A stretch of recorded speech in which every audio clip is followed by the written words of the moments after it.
So I asked my buddy Sauron what I could make as an amazing holiday appetizer. I will suck the marrow from your bones, mortal. You know what? That's a great idea, Sauron. I will make marrow bones and toasted baguettes to go with it. No, that's not what I meant. Although, that does sound pretty good. Smoking! I acquired these fresh marrow bones from my local farmer's market. But before we do anything else, I'm going to get them into the salt brine for an hour, as I usually do, and then get them into the smoker. And I'll be using a mix of hickory and mesquite for these today, as well a strong smoke for beef. Now the bones are going to go into the cold smoker for about 2.5 hours, and then they'll go back into the salt brine for another hour. The brine will help pull out any excess blood from the marrow. However, some people like to soak their marrow bones for up to 24 hours to make the marrow look white, but I think that removes too much flavor. And then, of course, they'll get vacuum packed and allowed to sit in the refrigerator for several days to allow that smoke to deeply penetrate into the marrow. Before we actually do anything, I'm going to clean a little bit of this stuff off the sides because we're going to be cooking it in here so that we don't lose any of that delicious marrow juice. I'm just going to use a sharp knife to clean these up a bit. By the way, if you like my videos, please like and subscribe. It really helps the channel. We're going to prep up some garlic and olive oil. We're going to be using that. And we're going to be serving this on a French baguette. So I'm going to break up this garlic. And we're just going to crush that up.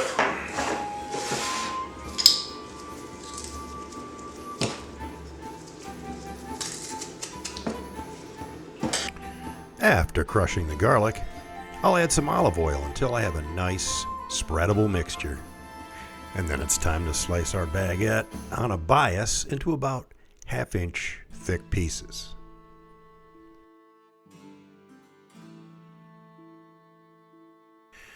I'll set these slices on a metal baking tray and coat each one liberally with some of the garlic oil. Now you may want to add a touch of salt.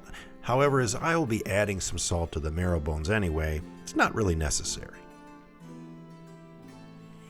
Well, now we're ready to get our marrow bones ready for baking. I made enough of that garlic and olive oil to slather some on top of each marrow bone. Some crushed black pepper, a dash of paprika, and a sprinkle of sea salt, and they're ready to go in the oven.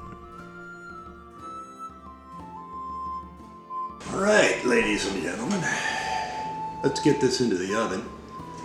About 350 degrees, and it'll be in there for 20 to 30 minutes, depending on how char you like on the top. The baguettes were placed into the oven beforehand, and they're ready to come out, and they're nicely toasted. And also, the oven is nice and hot, which is exactly what you want for roasting these bones.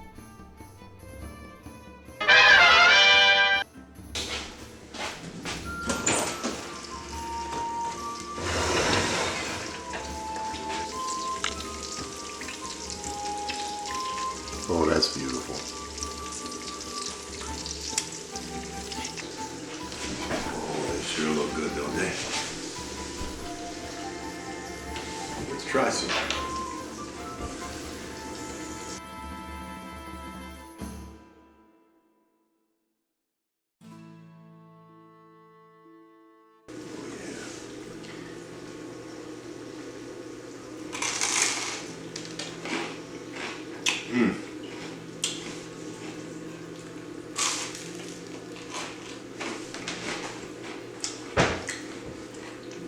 Rich beef, very rich beefy flavor in there.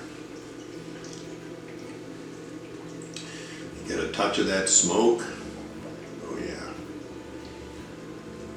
This would have cost you a lot of money in a fancy restaurant.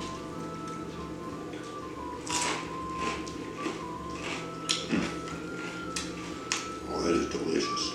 Okay, everyone's had their fill of their marrow. You've got a little bit of marrow left. You got all that oil in the bottom. What are you going to do with it? Well, simple. collect it all together. And I'm using a whisk here to kind of break up any of the marrow bits that are left. Just kind of mix it together.